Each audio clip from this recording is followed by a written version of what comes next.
Desde o início do governo Ieda Crucis, a governadora já argumentava que era preciso colocar em dia as despesas do Estado para garantir investimentos. Essa foi uma proposta de campanha e foi colocada em prática pelo governo mesmo a contragosto de alguns setores. No caso do PSOL, as aparições do partido têm vindo mais às questões para denunciar fatos do que apontar efetivamente projetos. Vereador, qual seria a sua proposta de governo, então, de uma forma mais efetiva, assim? E como seria a sua relação com o empresariado, no caso do senhor chegar ao Palácio Piratini? Eu vou responder agora, mas eu quero rapidamente falar sobre a questão anterior dos projetos e chances eleitorais, né? Nós temos no nosso estado uma história. Em 54 houve a eleição impossível, 1954. Getúlio comete suicídio em agosto de 54, as eleições são em novembro. E o trabalhismo tem ali, professor Cristóvão, a melhor chapa da sua história. O candidato ao governo, Alberto Pasqualini. Candidato ao Senado, eram duas vagas, João Goulart e Rui Ramos. Uma chapa que era um torpedo puro eleitoral, puro sangue. E os melhores quadros da história. Não é? Bueno, a exceção do Dr. Brizola, os melhores quadros da história. E a direita, representada pelo PSD e o DN, tinha ali o Meneghetti, candidato ao governo, e o do Meneghetti. O senhor diz a exceção do Dr. Brizola, por que motivo? Ele porque eu acho que ele era superior. Não, ele era superior. E ele não estava naquela disputa. Sim. Ele não estava naquela disputa. Bom, e o do Meneghetti para o governo, Adroaldo Mesquita da Costa para o Senado e Daniel Krieger. Eram três nomes, assim, médios. Entende? E o PTB tinha três super nomes. E tinha, com todo respeito, o cadáver do Dr. Getúlio em agosto. Se hoje faz voto, imagine em agosto de 54, né? E nós estamos em novembro. E aquela eleição era imperdível, imperdível, era contado assim. E ganhou a direita. Ganhou a direita. Ganhou Hildo Meneghetti. Venceu Pasqualini. E o Senado também ganhou Daniel Krieger e Adroaldo Mesquita da Costa. Venceram João Goulart e Rui Ramos. E até um episódio super interessante também, em 55, quando se elegem. Naquele tempo concorreu separados, Juscelino Kubitschek, presidente, e João Goulart, vice. Pela legislação da época, o vice-presidente presidia o Senado.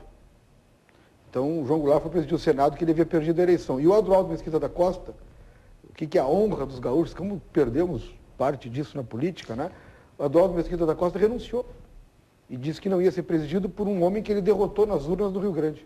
E renunciou ao Senado, no primeiro ano de 8. Assumiu o Mendes Sá no lugar dele. Então, eleição ganha não existe. Eleição perdida, portanto, também não. As eleições não aconteceram. Claro que há intenções de voto, e eu acho que as pesquisas têm o seu valor, enfim. Mas eu quero dar esse dado histórico, a eleição impossível, a de 54, no Rio Grande do Sul, ela, para mim, é uma referência importante em estudos dessa natureza. Objetivamente, a pergunta. Nós temos dois eixos principais. O primeiro deles, nós queremos discutir a dívida do Estado. Discutir a dívida. E eu explico rapidamente o que é isso. E o segundo é o combate à corrupção.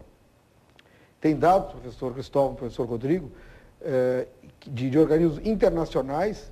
É muito provável que essa realidade seja nossa, talvez seja pior, talvez um pouco melhor, não sei, não posso afirmar, de que os governos de qualquer esfera, isso é mundial, né, perdem, onde há corrupção acentuada, 35% dos seus orçamentos, ou seja, a sua capacidade de investimento, com corrupção. Seja por aquilo que pagam a mais, por valores, por produtos que deveriam custar menos, seja por aquilo que falta para investir quando pagam a mais. Bem, então, 35%. Se nós trouxermos esse 35% para o Estado, esse dado não é do Estado, é mundial. Nós temos que na corrupção se perde 35% do que se arrecada. Bem, a nossa dívida com a União impõe que 18% da receita líquida do Estado seja perdido, eu chamo assim, com o pagamento da dívida. Bom, aí nós vamos a 53% de perda do orçamento. Um orçamento de 22 milhões ou bilhões de reais, seriam 10 bilhões que seriam perdidos. Aproximadamente. Então, aí não é o pessoal. Se devolve 53%, qualquer partido governa bem. Como nós temos, né, clareza com relação ao combate à corrupção com eficácia e temos um debate sério sobre a dívida com a União, né, esse debate inclui necessariamente uma auditoria e depois um plebiscito para decidir, dependendo do resultado da auditoria, o que deve ser pago ou não, Bom, nós temos condições de aumentar a receita de uma forma muito simples, do ponto de vista contábil, matemático, mas forte politicamente. Eu só quero concluir dizendo o seguinte, o que é a dívida do Estado? Eu vou fazer aqui uma aposta no Sabatina.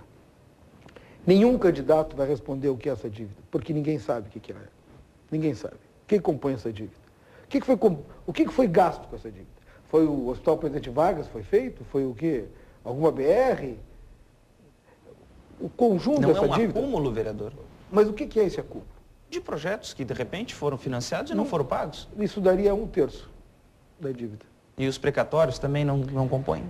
Também daria alguma parte. Mas aí tem multa, tem uma correção discutível, aí tem acréscimo de alguns valores, não dedução de outros. Em 99, no governo Olívio, o senador Simon disse o seguinte, há uma BR que eu não recordo qual é, há uma BR, portanto, federal, que foi construída com dinheiro gaúcho para compensar na dívida e não houve a compensação. Esse é um episódio que eu guardei de 99, tem 11 anos esse episódio. Eu gravei essa entrevista do senador.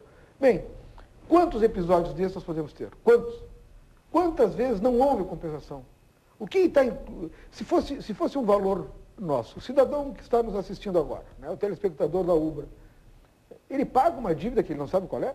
Se ele recebe um carnê em branco, só com um valor e uma data de pagamento, ele vai lá pagar? Não vai pagar. Não vai pagar e não sabe que dívida é essa. Nós vamos questionar essa dívida com a auditoria. O que compõe a dívida? O que está ali incluído? E, portanto, o que pode ser abatido? Essa discussão, de forma inicial, e na minha avaliação, não correta, mas, de qualquer maneira, ela iniciou, teve um mérito.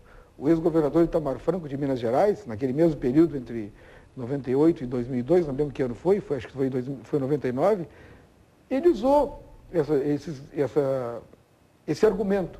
Ele disse assim, eu não sei, e ele era governador de Minas Gerais, eu não sei o que é a dívida de Minas Gerais. O que está aqui nessa dívida que eu tenho que pagar X%? Então eu não pago. E tem um agravante, né, vereador Pedro Ruas? O atual governo, o governo Ieda Cruzius, aumentou essa dívida agora. É verdade. Nós temos uma memória viva a respeito disso, que foi na quantia de 1 bilhão e 100 milhões de dólares. E eu estou falando dólares e friso, porque foi uma dívida contraída em moeda estrangeira, em dólar.